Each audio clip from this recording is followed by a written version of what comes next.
রমাদান রমাদান রমাদান ইয়া হাবিব। এই শোন, আমি আর সুহাগ ঈদের মার্কেট করতে যাচ্ছি।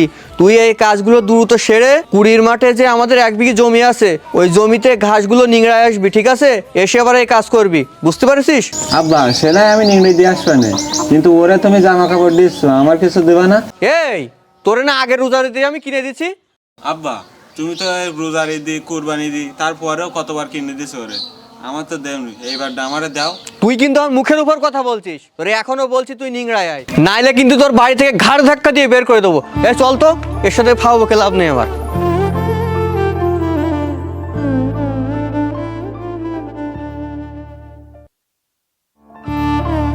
এ চল তো, এর সাথে ফাওয়াকে লাভ নেই আমার। মা নেই বলে আজ আমার পাশে কেউ নাই। বাবাও আর একটা বিয়ে করে সৎ মায়ের সুরে গায়। নিজের ঘরেই এখন আমি পর। মা, আজ তোমায় মনে পড়ে বারবার।